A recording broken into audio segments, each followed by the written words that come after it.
Okay, I'm going to begin here, show you when you first log on to a website, most people will be logging on the same way. Usually in the template, it's going to be in this upper right-hand corner, right? It's trying to auto log me in, but I don't want to do that. I want to log in as an administrator.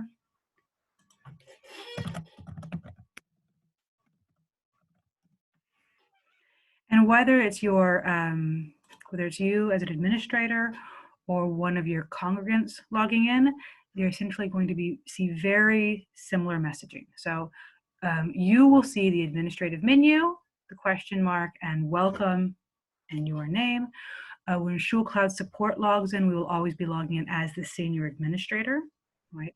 That's usually going to be whoever the salesperson has been speaking with, or else someone who has been assigned as kind of the primary IT contact for it. What your congregants will see is simply this: welcome, their name, my account, and sign out. If they were to go to my account, they will see a membership portal. Hold on, it's not set up here. Let's check on this site. Over here. I'm looking right now at 2 different development sites. Right? We use these in order to train. It's sandbox.com, Sandbox at ShulCloud, and jvillage.shulcloud.com. There's different aspects of the site that I want to show you, so I'm going to be referring back and forth.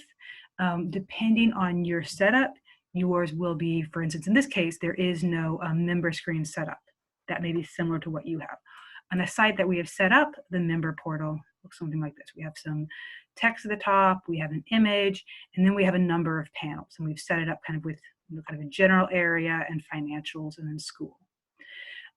There is an entire training on the member portal.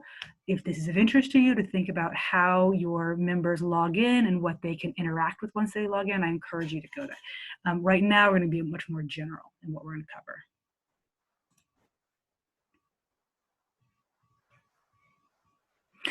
So the question is, how do you log in if you don't have a portal on the website? All websites have a portal, right? If you do not have the, if your template or changes you've made to the template don't include this login in the upper right-hand corner, your URL plus, I hope you can see this, but /member will take you to a sign-in area, for instance, right? That's going to be how you log in. And if you are, for instance, using a external website such as Drupal or WordPress, you would use this link then to send your members from that site to your ShulCloud website.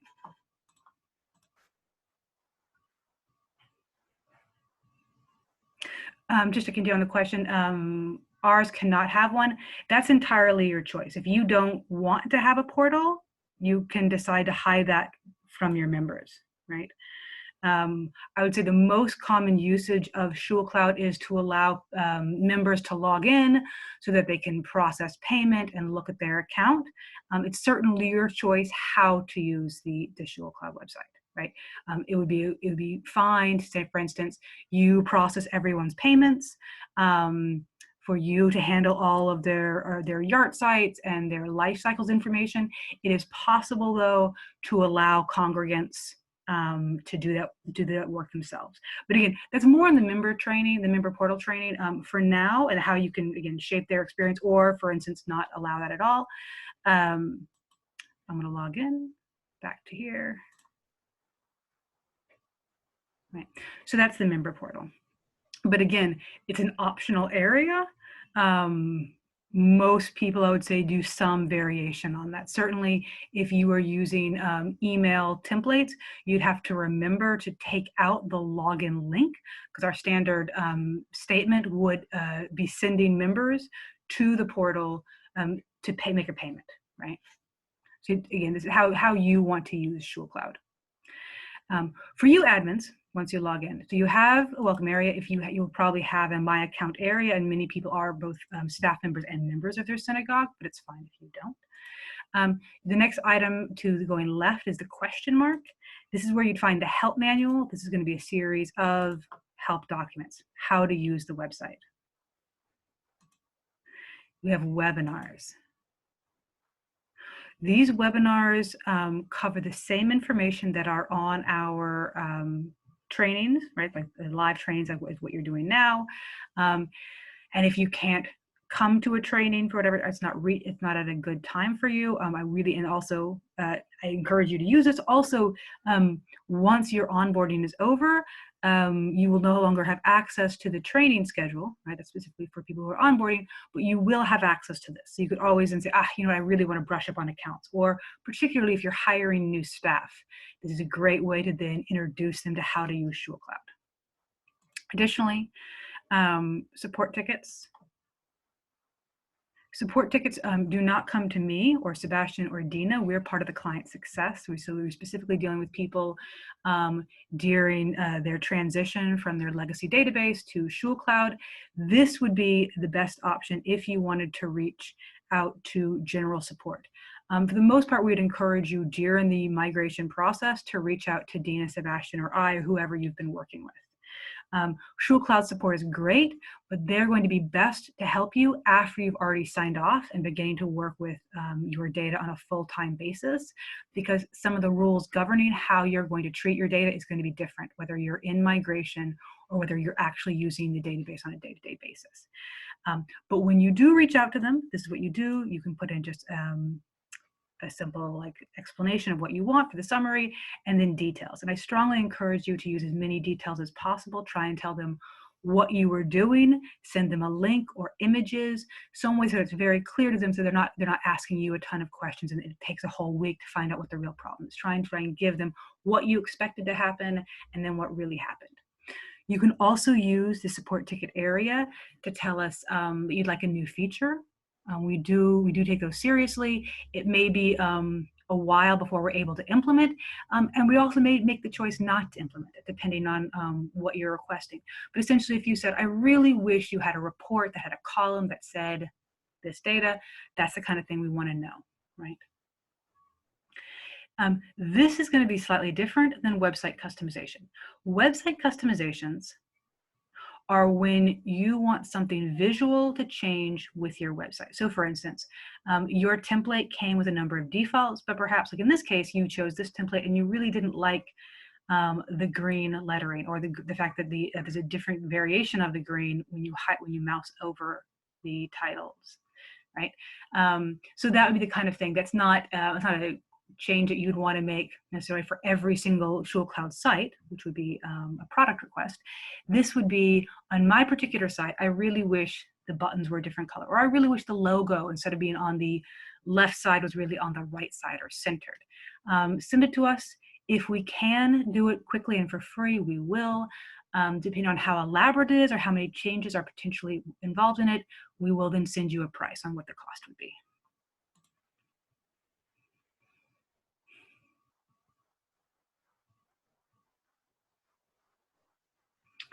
So there's a question, are webinars available through the training calendar? Yeah, so I'm sure most of you reached this, the site that we're on now, through training.shulcloud.com.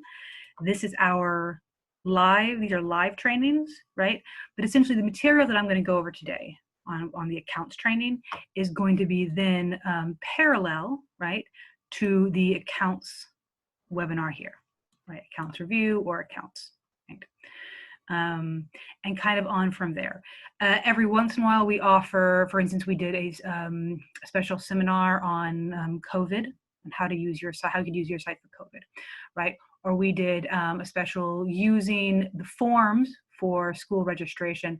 So sometimes we do very particular trainings, right? And there also may be trainings in here, for instance, dedications and tributes. This is so rarely requested that we don't incorporate it into our regular training calendar. If there's a need, we will absolutely incorporate it, right? We will make it a point to add it. But usually people have the set number of trainings or webinars that they need to go through before they go live. And dedications doesn't tend to be one of them, right? So I'd say we offer the core trainings as part of our regular package, and then we kind of offer more specialized ones sporadically for interest. To continue on, but what you're mostly here for, and most of my roles either with you or with other admins on your site, is going to be the administrative menu, right? You may know, having looked at your own site, that there's a number of different items like on this list. roughly they all translate into different ways of functioning with your database. So your database, you can think of as primarily the accounts, right? And this is going to be your families and all of their life cycles information and any other information pertaining to their particular family. And then transactions, and that's going to be financials, right? And financials are located also within the accounts, right? So this would be basically a big group of all of your financials pooled together. And then this is going to be then each family with their individual transactions. And the rest of these buttons, right, are going to then give you some kind of additional functionality, such as this one, batch billing, would be adding to many accounts at once a charge, right? So if you want to say, I'm going to add member dues to 1,000 different accounts with one button, that's going to be batch billing. Or if you want to say, if your bookkeeper is going to be creating deposits, right, you go to the deposits area and kind of on from there. So each one of these is going to give you some sort of some sort of function that you would then perform primarily on an account or on a person. Today's, we're going to go specifically over into accounts.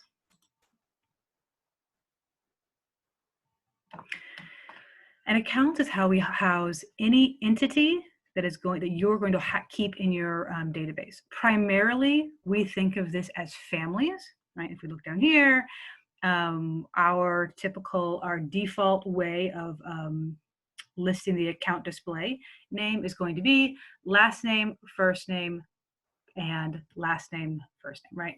And if there's only one person on the account, then it's going to be, last name, first name. Right, so if it's two, it's going to list both people on the account. And if it's one, it's going to list one.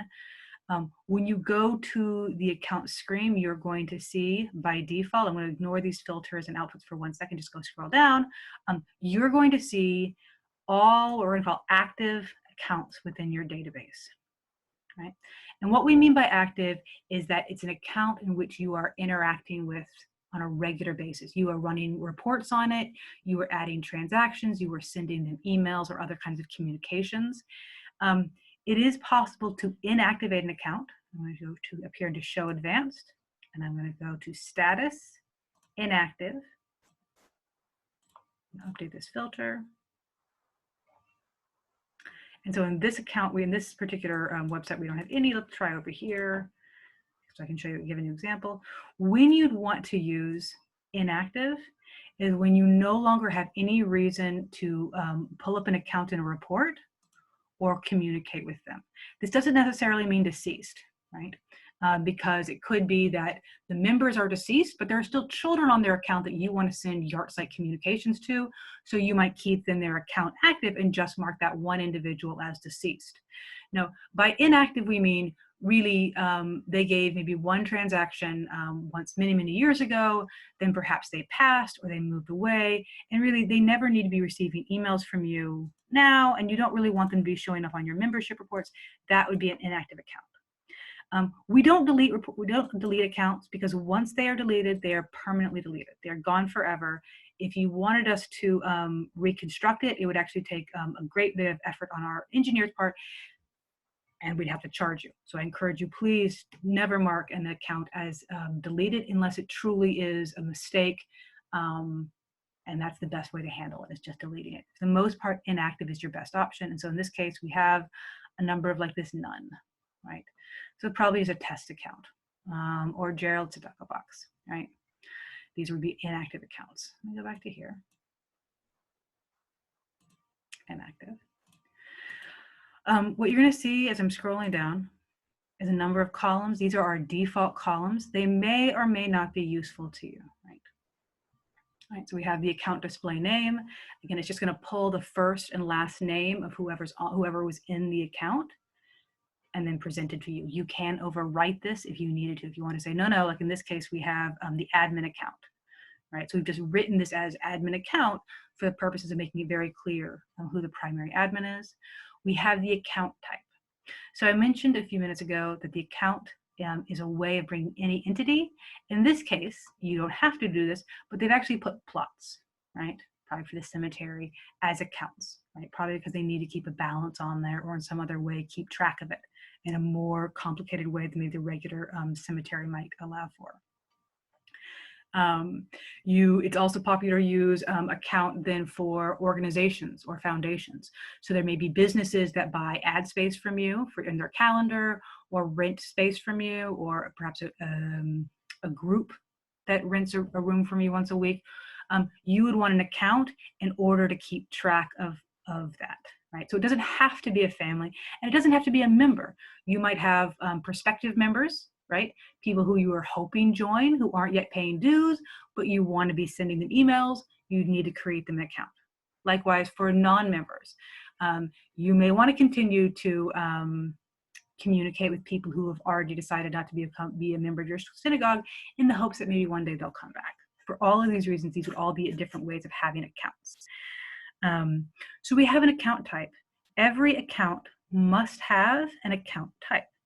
How you set up your account types, though, is entirely your choice. And so I really wanted to open these two different variations of ShulCloud to kind of show you this. In this particular variation, I'm going to go up here to the filters and show you account type. We have canceled, current, deceased, expired, grace, new, non-member, organization, pending, right? And this is how this particular site was imported from a different database, just like you all's was imported from a different database, and how they arranged it there, right? Either someone is current, or they're canceled, or perhaps you're deceased. If we go over and look at this one, though, now we're over on sandbox.shulcloud.com, and I looked at the account types. Now I have member, associate, member, full member, member, school family, and kind of on. Now I have NM for non-member, former member, friend of ShulCloud, preschool, prospect, staff, and again, organization, business, foundation. So all of these types can be found under admin menu, my list. And so notice, before I go to this setup, under admin functions, these are quite literally functions, right? It's a database that then you can perform functions on in order to do your work for your synagogue. Setup are all different areas that are then going to determine how these different areas function. So if we go into my lists,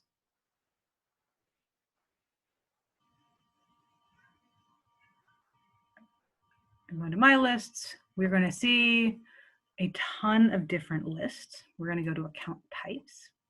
And again, this is likely imported from your legacy database, but you can change it if it no longer seems correct, right? So for instance, now it tells us when I click on one of these account types, it tells us editing, member, associate, member. I could change this. I could just say, you know what, I don't need member. It already says it's an associate member. And if I made this change, it would be changed throughout the database. All of that member part would go away, right? This, for all intents and purposes, is just a text area that you determine how you want to define people, right, or accounts. It tells us there's 53 active, 4 inactive. I can set this as a default and just say all new accounts should probably be associate, but you don't have to use this. Again, it's just an option. Likewise, you can say it's an organization. In this case, associate member, probably not an organization, that's probably meant to be an actual member, right? Whereas organization, I might want to say, no, that's really a business that we have a relationship with. We have reports, right, that are specific to membership. And so again, an account is any entity that you have a relationship with. So this may or may not be a membership, right, category. So for instance, down here, staff, if I go down to staff, this is not checked off as a membership category, but the associate membership is here. Because when I run a report called membership reporting, I want these ones, membership, full, school, staff, supporting, etc., to show up on that report.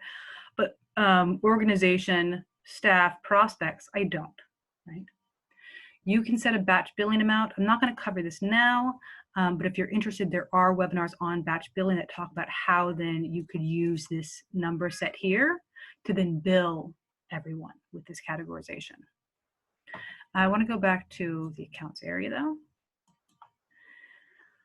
So that's going to be your account type. The ID is going to be a unique identifier that is set on all accounts, whether they're imported or whether they're created fresh in your database within ShulCloud.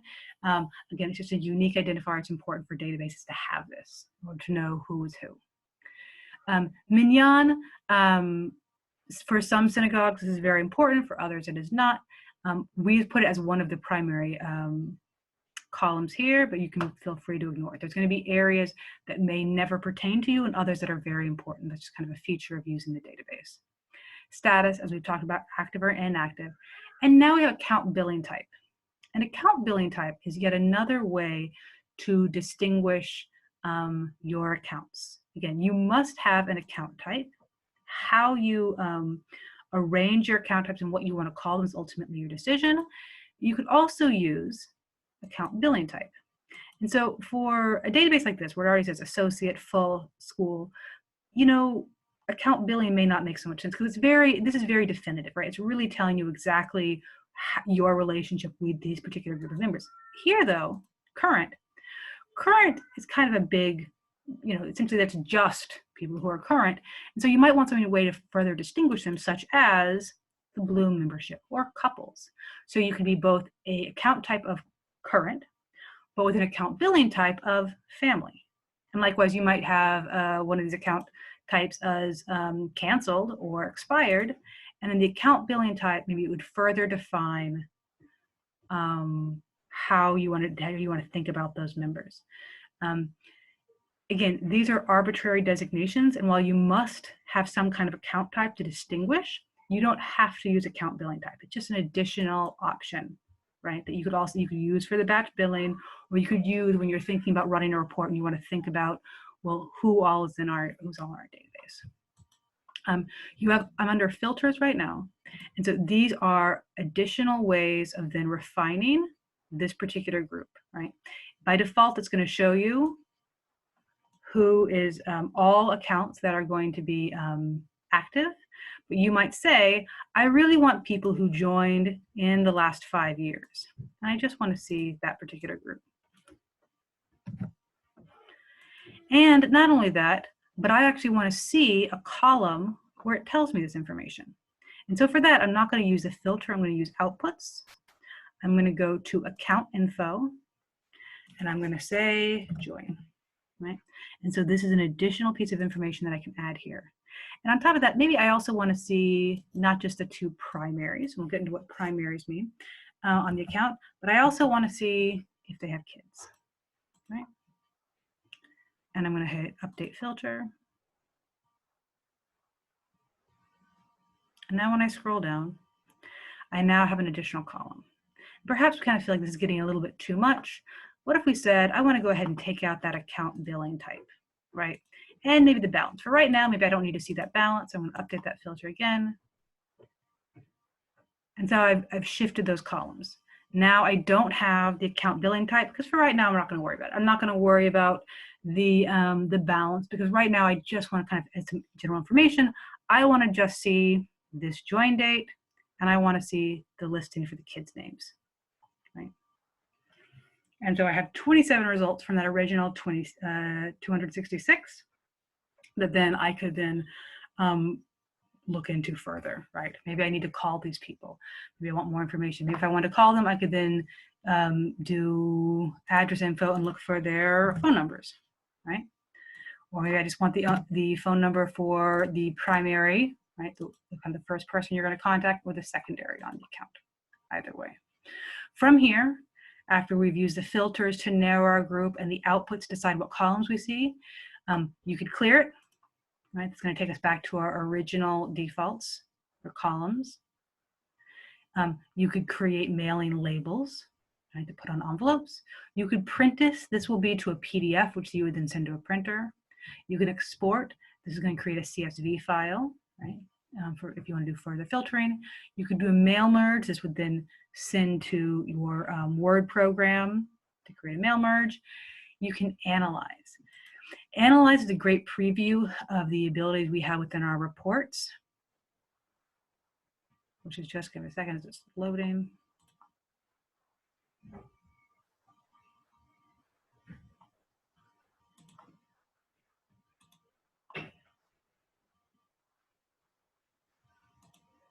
Yes, Karen, what do you want to ask? Lauren, if you can go back for 1 second to where you had the outputs and people filtering.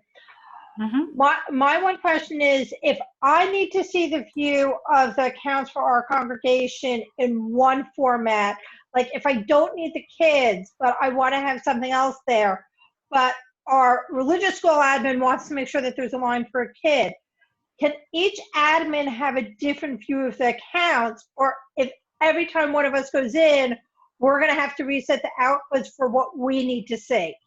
So every time, so within our reports here, and this, we're not going to go over reports today. Yeah, but I'm not talking about reports. I'm talking about yes, output. can you let me finish, Karen? Sure. Reports can be saved, and you can save it by ever, like you, in other words, you could have your saved report. The school administrator can have their saved report. Accounts will always go back to this default. Every time you log in out of the site, it's going to go back to this set of columns and showing you all results. So not just you, but every time you log in, it's going to go back to this grouping, and you would need to do your search again. If you wanted something where you knew you wanted a certain set of information over and over, but updated, for instance, each week with new members, something else, and you'd want to use a report rather than the account screen. All right. So every time we go in, the first thing we're going to have to do then is reset the accounts the way I need to see it. But if Stephanie and I are in at the same time, will I be able to see the filters I need to see, and she need to see the filters she need to see? Absolutely, yes. So Okay. it's a cloud-based system. So while drawing on the same database, you're actually looking at it only on your particular browser. Okay. Right. So unless if you were sitting at the same computer, well, then no. But assumably you're actually sitting at two different computers, either in the same office or in different rooms. And then each of you could be searching on the exact same set of information, but configuring to look but looking at the very specific that you want to look at. You can draw from the same source, but what you're looking at will be different because you're setting different questions. All right. Thanks. Okay, so into analyze, Karen, really everybody, is a preview kind of reports, which is essentially, it's going to take all the information you searched for, and it's going to put it into columns here. And from there, you can actually drag things around. Maybe you want to ID there. Maybe you want account type to be the very first option. You can drag those columns around. You can filter within it. Again, you can do filtering on the previous screen, but you can do some more within here. Perhaps you want to look for only a handful of names, right? You could select, right, from here. So you can go through here. It's similar to what you may be used to if you were big Excel users. You could also hide columns and say, you know what, I did not mean to include these four, right? And so now you're just down to these three. The analyze from the account screen does not save, right? And there's an important point. The account screen is it's a search. So every time you stop searching, it's going to go back to those defaults. However, it's covered in financials too. Financials too, and Yard Sites will cover reports. Reports will cover, will allow you to save information so that either you have it emailed to yourself, or that each time you run that report, you're looking at your specific configurations. You always want to see those children's names, or you always want to see the balance and account billing type. Whatever the information that you need to see, you can then specialize that and save it under the reports. I want to go into, though, an actual account, and now I'm going to be using the search function up here. So it's next to accounts, and there's a search, right? And I'm going to say I want to look for Jetson. I'm going to look for, who do we have? George and James Jetson. I'm going to go to view. And this is the default, view. Whenever you go into an account, you're going to see last name, comma, first name, or if Jane had a different last name than George, it would be, her last name is here as well. You're going to have the account ID. The account ID is set. It's not something that you can change. Again, it's important for the kind of database purposes. Account type is going to be displayed, but that is something you can always change. If it was imported as something that you're like, no, that's not really what we wanted to do, you would always overwrite it. In this case, we have a join date and a resign date, right? If you didn't have those, these fields wouldn't be here. You have what has been set as their address, right? If this was not what you wanted to see for their address, then you go into edit address and say, you know what, maybe George and Jane is a little bit too informal. Maybe I want something like Mr. and Mr. and Miss George Jetson, right? Those are things you could override. Go back. If you have information on the individual members, like in this case, we have his work phone number and we have his email, then that's going to be displayed as well. For Jane, we don't have any further information, so there's nothing here. And we have their children listed. I want to go into these different tabs down here. Before I do that, I'm going to go into edit an account. Okay, so we have the account type. You can always change it. We have the account name. It's automatically generated. You can override this for the entire site, or you can just override it on the individual level, right, by hitting manual. Account status, none. And understand how ShulCloud thinks about accounts. One of the first things to understand is that we think about it in terms of the account structure. Again, it might be a family, it might be an organization, but it's a holding area for then the people, and the people are then who also you have relationships with. And because we thought primarily of, when building the system, primarily of memberships, it's families, and we think about having a primary and a secondary. There could only be a primary, that's completely fine, it just may be a single person, or there can be a secondary. These two people will be assumed to be in a relationship. And so when you generate, say, tax letters or other kinds of financial statements, it's going to figure their names as if these two people had joint responsibility for the billing. Now, this may not be the case. You have a single woman who lives with her children, and then her mother, right? Completely fine, but you wouldn't want to list that as a secondary. Just as on a tax return, right? You're going to show whether someone is married or not married, right? And it's going to be them kind of, either they have responsibility or they don't. When we generate then our thing, we have it as a primary, and that's going to be whoever you're going to be in contact with first. It does not mean that they come to synagogue more. It doesn't mean that they necessarily only handle the billing. It's just the person that you're going to be first to contact when needing to reach out to someone on an account. In a smaller synagogue, often this is kind of a moot point because people know very well who is coming and who they need to reach out to. For much bigger synagogues, and we have plenty of those, it may not be clear to someone to say, well, I need to talk to someone about their bills. Who do I reach out to? We've designated that as the primary. You have a number of fields. You must have, in order to create person, you must have a first and last name. And in order for them to log in, they must have an email. Hold on, I'm trying to override this. The email is for ShulCloud a username, right? So it's going to be how the system identifies them and connects them to their account.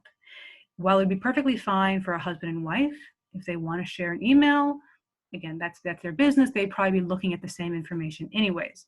However, if you have or like in case you are both a member and your staff, in that case, you may not want to be sharing an email with your spouse, because potentially your spouse could be logging in as you as an administrator, right?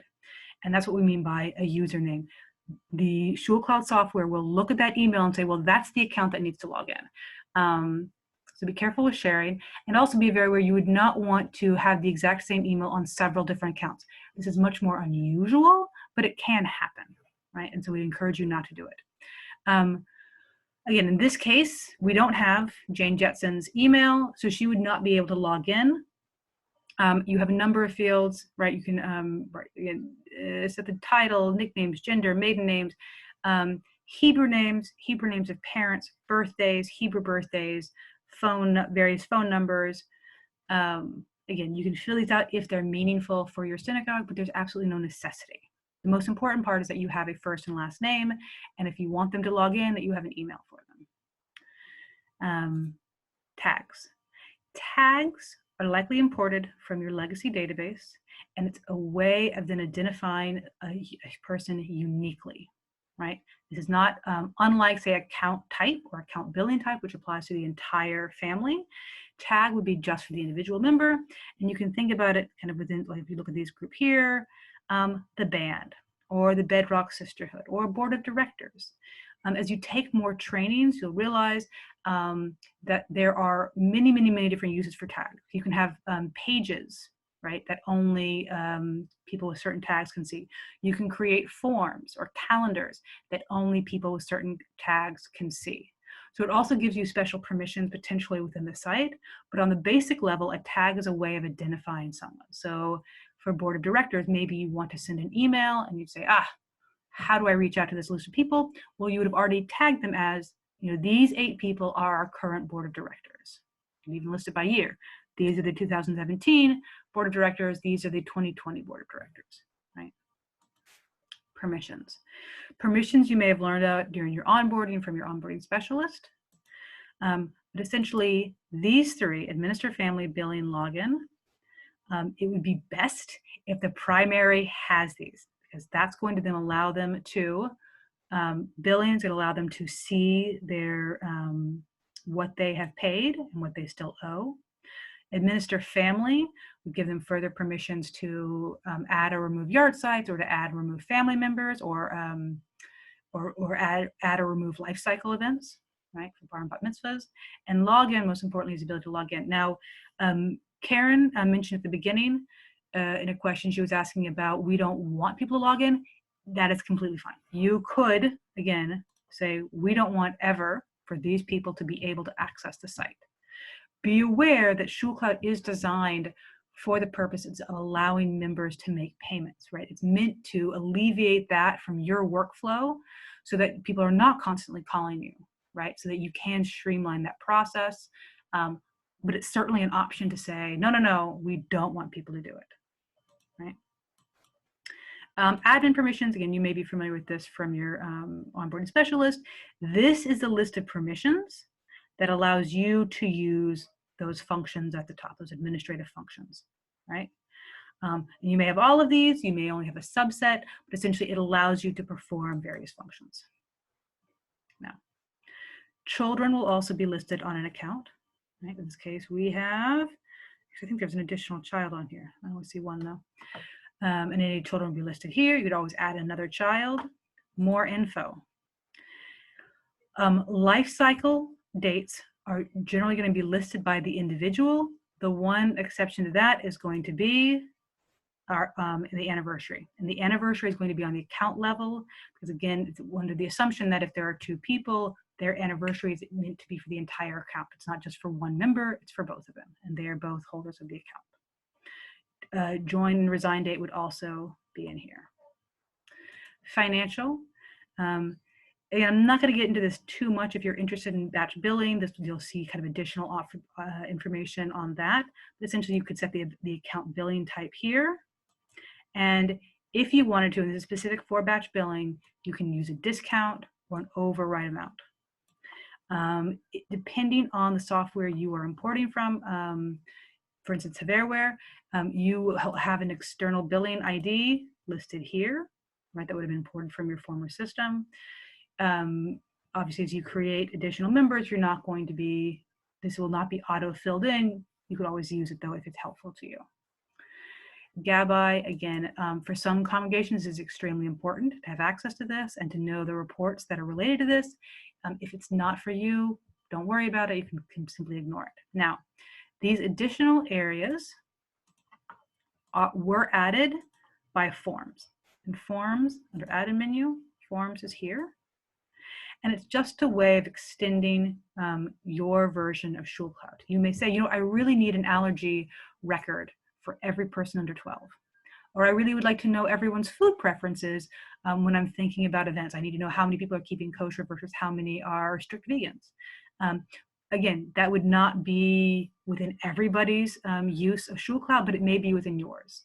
And that would be a way of using forms to kind of keep track of members. Let's go back to the account. You'll notice on the right side over here, there's a number of different items listed under actions. Most of these are then found somewhere else, right? For instance, create statement. We generate one statement for George and Jane, and that may be useful. But usually when you go to create statements, you're going to be using admin menu mail to generate either emails or paper mailing, right, to all of your members or to a number of members based on what they've paid, right? Add transaction would add one transaction to George and Jane, but you could also use add transaction, and that could be to any member. I'm going to leave actions alone, right? This will become more useful to you as you're going along. And I want to draw your attention to these tabs along the bottom here. Transactions is going to be all of a family's financials, right? And when you take financials 1, I'm going to delve a little bit more how you can filter this and what you can do with it.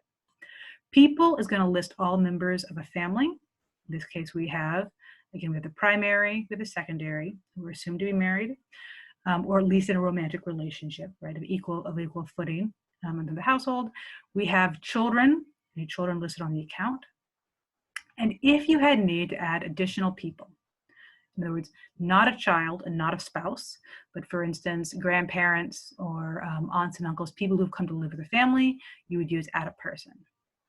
If you have other kinds of relationships, for instance, maybe Jane's mother lives in the community and she is also a member of the synagogue, you could use add one under related, add one, and then simply say, yep, we need to find a relationship of daughter, maybe child, to, and then we have a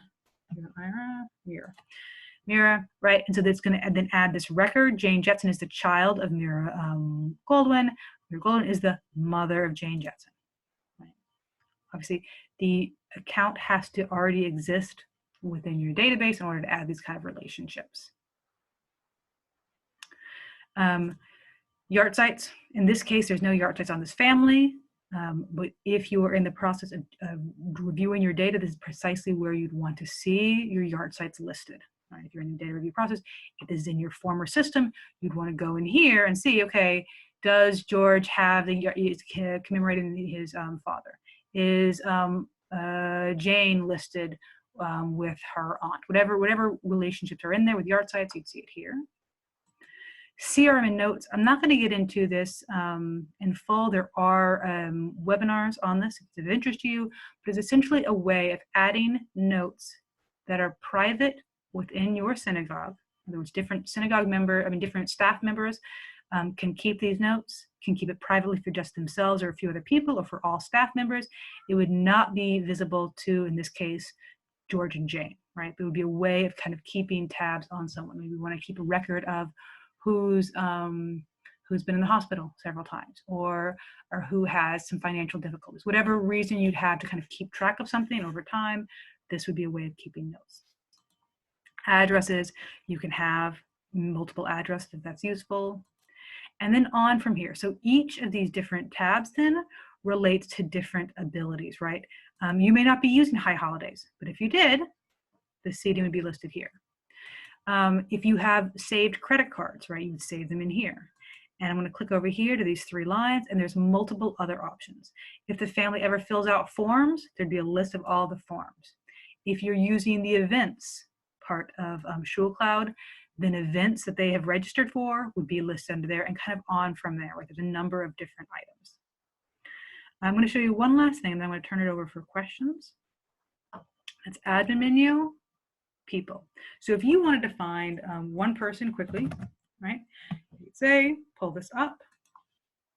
When I do this, I'm looking not at the account record, but just at the individual person of Toby, right? And it says primary of account, Toby, and we have all of his information. We can edit that. But you may want to do a search similar to accounts where you're just looking for people. So we go into admin menu, people, and I'm going to go ahead and say show advanced. And then I might say, I want to see everyone who's in our retirement age. I think retirement age is 63 these days. Who is, let's say, divorced, widowed, separated, going to say single. We just don't want them married or engaged. And we're going to update the filter. People is a great quick way of kind of glancing at your membership. And so in this case, look, I only have one person who fits in that category. Say all, one, update filter. How many do we have? Just 63 and older. We have 6, right? Note, unlike accounts, these columns, right, are not rearrangeable, right? We're not adding or taking them away. The filters also are much, much less, right? In ShulCloud, we think again primarily of the relationship to the account, right? Which can be the individual or the family or the organization. We think less than about what is your relationship with a person. You do have that ability, and there may be times when you want to say, you know what, I just need a quick search of these people, or I'm going into our mailing system and I only want to reach out to 63 years and older, identifying as female, who have been members for the last 5 years. Completely possible within the mail program, right? You could define those fields and say, okay, I'm going to only pull those people up. But in terms of just, or reports also could be used, right? If you weren't trying, mail would be to reach out to them. Report could also be used just to find them. But if you were just going to do a search, this would be a perfectly adequate search, right? An active or inactive, account type. There's a handful of fields, but not as extensive as account. We're at 10 minutes till closing. If I go ahead and take questions from anyone.